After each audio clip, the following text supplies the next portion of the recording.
So hello दोस्तों, मैं हूं अभिषेक और आप देख रहे हो पोल्ट्री वाला यूट्यूब चैनल।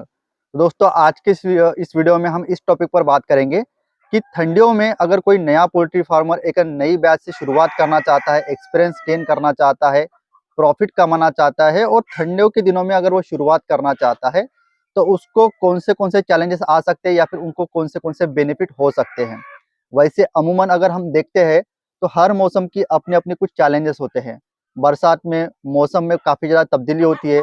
कभी मौसम में बरसात आती है, कभी बरसात नहीं आती है। जिस दिन बरसात नहीं आती है उस समय में दोपहर के समय में टेम्परेचर काफ़ी ज़्यादा हाई हो जाता है। तो इस तरीके से इन्वायरमेंट में चेंज होने की वजह से मोर्टेलिटी का रेशो, पंछियों की इम्यून पावर कम हो जाती है और जिसकी वजह से उनको बीमारी होने की संभावना बरसात में ज़्यादा होती है। गर्मियों की अगर बात बोलते हैं तो गर्मियों में काफ़ी ज़्यादा हाई टेम्परेचर होता है और ऐसे में जो बड़े पंछी होती है वो अपने खुद का बॉडी टेम्परेचर मेंटेन नहीं कर पाते और अगर आप अंडे वाली मुर्गी आप पाल रहे हो तो अंडे वाली मुर्गियां अपने अंडों का प्रोडक्शन ड्रॉप कर देती हैं।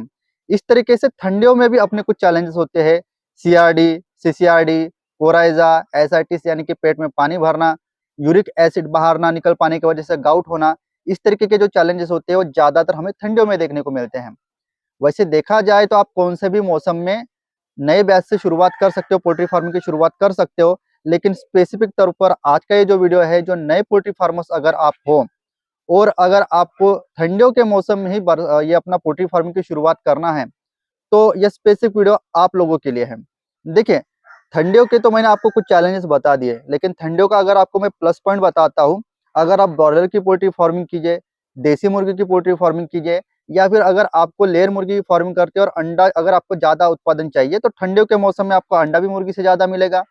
ब्रॉयलर हो या फिर देसी, ठंडियों के मौसम में आपको कम दिनों में ज़्यादा वजन भी हासिल होगा, क्योंकि ज़्यादातर जो ब्रीड्स होती है वो अमूमन देखा गया है कि 25 टू 30 डिग्री सेल्सियस पर बहुत अच्छे रिजल्ट देते हैं, चाहे फिर वो बात अंडों की हो या फिर उनकी ग्रोथ की हो। देखिए, आप सभी को कहीं ना कहीं पैसा कमाना है। पोल्ट्री ये एकमात्र ऐसा व्यवसाय नहीं है जिससे आप पैसा कमा सकते हो। मेरा एक दूसरा यूट्यूब चैनल है, अर्न एंड लर्न विद अभिषेक मोहरले। आपको उस चैनल की लिंक वीडियो के डिस्क्रिप्शन में मिल जाएगी। ठीक है, आप वहां पर जाकर मेरे learn and earn YouTube channel को सब्सक्राइब कर सकते हो। वहां पर मैं एफिलिएट मार्केटिंग हो गया, यूट्यूब से किस तरीके से पैसा कमाया जा सकता है, ब्लॉगिंग करके किस तरीके से पैसा कमाया जा सकता है, इन सभी विषयों पर डिटेल में वीडियो डलवाता हूँ। तो आज ही और तुरंत वहां पर जाकर चैनल को सब्सक्राइब कीजिए और नए नए वीडियो से अपडेट रहते चलिए। चलिए, इस तरीके से तो आप चैनल को सब्सक्राइब कर ही दोगे, कोई दिक्कत वाली बात नहीं है। इस वीडियो के आगे ले जाने के पहले पोल्ट्री पीडअप ई बुक और हार्ड बुक का एक नए पोल्ट्री फार्म्स वीडियो देख लीजिएगा, उसके बाद इस वीडियो का हम कैरी फॉरवर्ड करेंगे। पोल्ट्री बिजनेस करना चाहते हो तो वीडियो में दिखाई जाने वाला पोल्ट्री पीडीएफ ई बुक और पोल्ट्री हार्ड बुक एक बार अगर आप पढ़ लेते हो तो पोल्ट्री के रिलेटेड बॉयलर पोल्ट्री फार्मिंग, देसी पोल्ट्री फार्मिंग और लेयर पोल्ट्री फार्मिंग की 90% जानकारी आपको मिल जाएगी। इस बुक में मैंने डिसीज, मेडिसिन, वैक्सीन और फीड मैनेजमेंट के अलावा चिक्स आने के पहले दिन से लेकर बड़े होने के बाद उनको बेचने तक इन सारी बातों को कवर किया है। पोल्ट्री पीडीएफ ई बुक और पोल्ट्री हार्ड बुक दोनों में भी सेम इंफॉर्मेशन दी गई है और ये दोनों भी बुक आपको हिंदी, इंग्लिश और मराठी भाषा में मिल जाएंगे। पीडीएफ ई बुक आपको मात्र 50 रुपये में मिल जाएगा और हार्ड बुक आपको 250 रुपये में मिल जाएगा अगर आप प्रीपेड 250 रुपये ऑनलाइन पे करके इस बुक को खरीदते हो तो। और अगर आप कैश ऑन डिलीवरी पे इस बुक को मंगवाना चाहते हो तो आपको 50 रुपये एक्स्ट्रा कैश कलेक्टिंग चार्जेस पे करना पड़ेगा। अधिक जानकारी के लिए या फिर इस बुक को खरीदने के लिए 91761143 इस व्हाट्सएप नंबर पर मैसेज कीजिए। तो चलिए सीधे मुद्दे पर बात करते हैं कि ठंडियों का मौसम आने के बाद एक नए पोल्ट्री फार्मर्स को किस तरीके की परेशानी हो सकती है। सबसे पहला स्टेप होता है, जब हम पोल्ट्री फार्मिंग की शुरुआत चूजा लाकर करते हैं तो वो होता है ब्रीडिंग। हमें चूजे की ब्रीडिंग कराना होता है। अगर आप ब्रॉयलर की फार्मिंग करते हो तो 7 दिन का ब्रीडिंग का पीरियड होता है और अगर आप देसी की कौन सी भी नस्ल अगर लाते हो तो उसका 21 दिनों तक के हमें ब्रीडिंग कराना होता है। देखिए, ठंडियों के मौसम में क्या होता है ना कि जैसे जैसे ठंडी बढ़ती जाएगी, अक्टूबर, नवंबर, दिसंबर, तो रात के समय का जो टेम्परेचर होता है ऑल ओवर इंडिया वो लगभग 15 डिग्री से लेकर 18 डिग्री तक के पहुंच जाता है। कोई कोई एरिया में तो उससे भी नीचे चला जाता है। ऐसे में सबसे ज्यादा चैलेंजिंग यही रहेगा कि जब आपका पहले दिन का बच्चा ब्रूडिंग में आपने डाला हुआ है तो हमें हमारे ब्रूडिंग का टेम्परेचर मिनिमम 33 डिग्री से लेकर 35 डिग्री टेम्परेचर मेंटेन करना होता है। ठीक है, लेकिन जो कि बाहर का टेम्परेचर रात के समय में 15 डिग्री के नीचे में आ चुका है, तो ऐसे में ब्रूडिंग का टेम्परेचर मेंटेन करना काफी ज्यादा स्ट्रगलिंग होता है एक नए पोल्ट्री फार्मर्स के लिए। और यहीं पर गलती होती है नए पोल्ट्री फार्मर्स की कि ब्रूडिंग का टेम्परेचर प्रॉपर मेंटेन ना होने की वजह से कहीं ना कहीं का जो बच्चा होता है वो सिकुड़ कर एक जगह पर रहता है, एक दूसरे को सटा हुआ रहता है ताकि उसको गर्मी मिल पाए, और जिसके वजह से आपका जो बच्चा होता है ना रात भर ना दाना पीता है और ना ही पानी पीता है। दूसरी बात, जो आपने टैंक लगाए हुए, बहुत सारे पोल्ट्री फार्मर्स की जो टैंक होती है वो बाहर में होती है पोल्ट्री फार्म के, जिसके कारण बाहर का जो पोल्ट्री फार्म पर बाहर जो आपने टंकी में पानी रखा हुआ है वो पूरा का पूरा ठंडा और चिल्ड हो जाता है। और जब वो चिल्ड हुआ पानी आपके पोल्ट्री फार्म के भीतर पाइपलाइन के थ्रू आता है, तो ऐसे समय में जो बर्ड्स ठंडा पानी पीता है उसको सीआरडी, सर्दी और सीसीआरडी और कोराजा होने की संभावना कई गुना तक के बढ़ जाती है। इनिशियली अगर हम बात करते हैं, 33 डिग्री का टेम्परेचर मैक्सिमम नए पोल्ट्री फार्मर्स के ब्रीडिंग के टेम्परेचर में होता ही नहीं ठंडियों के मौसम में। वही अगर नया पोल्ट्री फार्मर पहली पहली बैच गर्मियों के मौसम में डालता है, सवेरा हो, शाम हो या फिर दोपहर हो या फिर रात हो, हर समय दोपहर या गर्मियों के मौसम में टेम्परेचर अच्छा खासा 35 डिग्री एवरेज चलता है, दिन के समय में 40 डिग्री एवरेज चलता है। तो कंपेरेटिवली ठंडियों के मौसम के हिसाब से गर्मियों की अगर हम बात करते हैं तो वहां पर ज्यादा स्ट्रगलिंग की बातें आपको फेस नहीं करनी पड़ती। तो नए फार्मर्स को मैं कहना चाहूंगा कि जब कभी भी आप ठंडियों में एक नए बैच, पहली बैच से शुरुआत अगर करना चाहते हो, चिक्स आपका 100 हो, 200, 500, कोई दिक्कत नहीं। वीडियो के डिस्क्रिप्शन में आपको हाइग्रोमीटर की लिंक मिल जाएगी। अमेजॉन से इस डिवाइस को आप खरीद लीजिए, मात्र 250 रुपये, 300 रुपये में ये चीज आपको मिल जाएगी। ये चीज क्या करेगी दोस्तों, जहां पर आपने बच्चा रखा हुआ है, ब्रीडिंग पीरियड वहां पर आप कर रहे हो, वहां का टेम्परेचर कितना है वो ये शो करेगी, जिससे कि आपको पता चलेगा कि रात के समय में, दोपहर के समय में, दिन के समय में मेरा प्रॉपर टेम्परेचर ब्रीडिंग में रह रहा है या फिर नहीं। देखिए, ठंडियों में पोल्ट्री फार्मिंग करना कोई दिक्कत वाली बात नहीं है, बस आपको एक ही चीजों की तरफ ध्यान देना है। 24 घंटा पहले दिन से लेकर 21वें दिन तक के आपके ब्रीडिंग का टेम्परेचर, जहां पर आपके बच्चे छोटे से बड़ा हो रहे, उस रूम का टेम्परेचर आपको मिनिमम 30 डिग्री से लेकर 35 डिग्री मेंटेन करना ही पड़ेगा। अगर आप नहीं करते हो तो इनिशियल स्टेज पर बच्चा एक दूसरे के साथ चिपकेगा, गर्मी पाने के लिए एक दूसरे के ऊपर चढ़ेगा। और बहुत सारे सिनेरियो में ठंडियों के मौसम में देखा गया है कि ऊपर वाले जब चूजे एक दूसरे के ऊपर चढ़ते हैं तो नीचे वाले बच्चे जो दब के मर जाते हैं। और मोर्टेलिटी भी दोस्तों कुछ 1, 2, 3, 4 चूजे की नहीं होती। अगर आपकी 500, 1000 की बैच है तो एक एक दिन में 100, 50, 150 चूजे दब के सिर्फ मर जाते हैं। ये हो गई दोस्तों मैनेजमेंट की बातें। अभी मैं आपको डिसीज के रिगार्डिंग भी कुछ थोड़ा सा इंफॉर्मेटिव या फिर टिप्स बता देता हूँ। देखिए, अमूमन देखा जाए बरसात और गर्मियों के मौसम के मुकाबले ठंडियों के मौसम में 3-4 बीमारियां सबसे ज्यादा आती है। एक तो सर्दी, जिसको हम सीआरडी बोलते हैं, क्रोनिक रेस्पिरेटरी डिसीज, या फिर सीसीआरडी, या फिर कोराइजा, जहां पर बच्चों का पूरा आँख खुल जाता है और जहां पर रबर नुमा सफेद वाला पदार्थ जमा हो जाता है। दूसरा होता है एसाइटिस, पेट में पानी भरना। और चौथा होता है गाउट, यूरिक एसिड उसके शरीर से बाहर ना निकलने की वजह से ये वाली बीमारी होती है।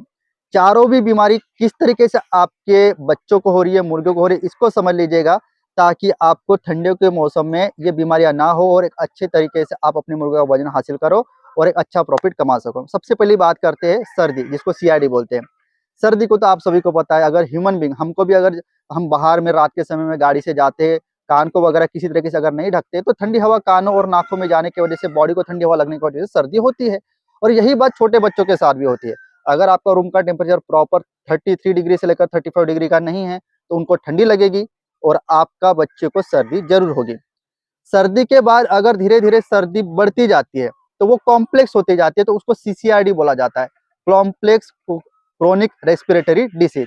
और यही एक दूसरे को सटा हुआ कोराइजा भी होता है। जब आपके मुर्गी को सर्दी हुआ तो उससे ही संलग्नित ये बीमारी होती है कोराइजा, जहां पर आपके बच्चों का पूरा आँख फूल जाता है, नाक से और उसके मुंह से एक चिपचिपा सा पदार्थ बाहर निकलता है। और कोराइजा की बीमारी को कंट्रोल करना सीआरडी के मुकाबले, सर्दी के मुकाबले काफी ज्यादा चैलेंजिंग होता है। 9-10 दिनों का टाइम लेता है। और साथ ही साथ जो उसके आंखों में जो सूजन आई हुई होती है या फिर जो सफेद नुपा पदार्थ उसके आंखों में भर जाता है, वो आपको मैन्युअली हाथों से निकालना पड़ता है, तब जाकर आपकी मुर्गी 100% रिकवर होती है। तो इस बीमारी होने की सबसे मेन वजह होती है, आप जहां पर भी अपनी मुर्गियों को पाल रहे हो वहां पर बहुत ज्यादा ठंड गिरना, वहां पर गर्माहट के लिए आपने कोई भी अरेंजमेंट नहीं करी हुई है। इसलिए आपकी मुर्गी छोटी हो, आपके बच्चे हो या फिर बड़े हो, कोई भी हालत में ठंड के मौसम में वहां पर का टेम्परेचर ज्यादा रहना चाहिए। इस बात पर आपको जरूर से फोकस करना है। अभी एसाइटिस की बीमारी ज्यादातर ठंडियों में क्यों होती है? देखिए, जैसे कि मैंने बोला कि हमको हमारे पोल्ट्री फार्म का या फिर जहाँ पर हमने मुर्गियां रखे वहां पर का टेम्परेचर मेंटेन करना है, गर्म रखना है। तो हम क्या करते हैं, प्लास्टिक के जो पर्दे होते हैं वो पोल्ट्री फार्म के दोनों साइड से उठा लेते हैं, लेफ्ट साइड से और राइट साइड से। पूरब साइड और पश्चिम साइड में तो हमारी दीवार होती है। जब आप पर्दों से पोल्ट्री फार्म को ढक लेते हो तो रात भर में जो गैस डेवलप हो रही है वो बाहर नहीं निकल पाती। समझ पा रही हो? और गैस जब बाहर नहीं निकल पाती है तो ऑक्सीजन की कमी होती है, और ऑक्सीजन की कमी होने की वजह से मुर्गियों के पेट के भीतर में पानी भरना शुरू हो जाता है और उसी को हम एसाइटिस बोलते हैं। तो आपको दोनों बातों का ख्याल रखना है कि एसाइटिस का प्रॉब्लम नहीं होना है, इसके चलते ऑक्सीजन तो भी वहां पर रहना चाहिए, वेंटिलेशन भी काफी अच्छा होना चाहिए। यानी कि पर्दे आपको ऊपर से 1 से लेकर 1.5 फीट नीचे से लगाना है, ताकि ऊपर से जो 1 से लेकर 1.5 फीट का जो एरिया है वहां से वेंटिलेशन हो पाए, ऑक्सीजन आ सके और कार्बन डाइऑक्साइड रिलीज हो सके। तो इस तरीके से टेम्परेचर भी मेंटेन करना है और ऑक्सीजन की कमी भी अपने बर्ड्स को नहीं होनी चाहिए। उसके बाद होती है दोस्तों गाउट की बीमारी। गाउट की बीमारी अमूमन देखा गया है कि ठंडा पानी पीने की वजह से या फिर पानी नहीं पीने की वजह से, और तीसरा कारण होता है जो यूरिक एसिड बच्चों के शरीर में होता है वो बाहर नहीं निकल पाने की वजह से। देखिए, इसको किस तरीके से आप कोरिलेट कर पाओगे ठंडियों के मौसम से। ठंडियों के मौसम में जैसे कि मैंने पिछली बार भी बोला है कि टंकी का पानी काफी ज्यादा चिड़ गिर जाता है, क्योंकि आपकी टंकी पोल्ट्री फार्म के बाहर में है और वही चिड़ और ठंडा पानी आपके पाइपलाइन के थ्रू ऑटोमेटिक टैंकर में आ रहा है। तो इतना ठंडा पानी बस तो पीना नहीं चाहता पहली बात, लेकिन जानबूझकर भी अगर उसको पीना है तो उसको जितने भी पानी की रिक्वायरमेंट है उससे वो बहुत कम पानी पीता है या फिर पीता ही नहीं। और इसकी वजह से क्या होता है, उसके किडनी पर प्रेशर गिरता है और उसके शरीर में पानी प्रॉपर और पर्याप्त मात्रा में ना होने की वजह से जो यूरिक एसिड उसके शरीर में होता है वो रिलीज नहीं हो पाता, जिसके वजह से आपके मुर्गियों को गाउट होने की संभावना बढ़ जाती है। तो इसीलिए कोशिश कीजिए कि ठंडियों के मौसम में जो आपकी पानी की टैंक होती है वो आपके शेड के भीतर में रहे। इस तरीके से वहां पर उबला हुआ पानी रात को सोने के पहले, रात के 11 से लेकर 12 बजे 200 लीटर की टैंक हो, 500 लीटर की टैंक हो, आपने जितना भी पानी आपने उस टैंक में डाला हुआ है उस मात्रा के हिसाब से आपको उसमें गर्म पानी मिला लेना है, ताकि 12 बजे से लेकर सवेरे के 8 बजे तक के आपके बर्ड्स को एकदम चिड़ पानी ना जाए, कम से कम नॉर्मल पानी उनको जाना चाहिए। तो इस तरीके से ठंडियों के मौसम में आपको खबरदारी लेना है और अच्छे से ब्रीडिंग करके प्रॉपर मैनेजमेंट करके एक अच्छा मुनाफा हासिल करना है। अगर आपने दोस्तों ये हमारा चैनल पहली बार देखा है तो मैं आपको बता दूं, हमारा इस पोल्ट्री वाला चैनल पर डेली बेसिस पर पोल्ट्री के ही वीडियो अपलोड किए जाते हैं और स्टार्टिंग से लेकर एंड तक के कौन से मैनेजमेंट करना है इस विषय पर प्रॉपर डिटेल और साइंटिफिक रीति से आपको बताया जाता है। और अभी तक के अगर आपने हमारे चैनल को सब्सक्राइब नहीं किया है तो लाल बटन को सब्सक्राइब कर दीजिए और उसके बाजू में जो घंटीनुमा निशान है उसके ऑल नोटिफिकेशन पे क्लिक करके उसको प्रेस कर दीजिएगा, जिससे जब भी मैं कोई नया वीडियो अपलोड करूँ तो सबसे पहले आपके पास उसका नोटिफिकेशन आ जाए। इसी तरह का पोल्ट्री का एक नया वीडियो लेकर मैं मिलता आपको नेक्स्ट वीडियो में। तब तक के लिए धन्यवाद।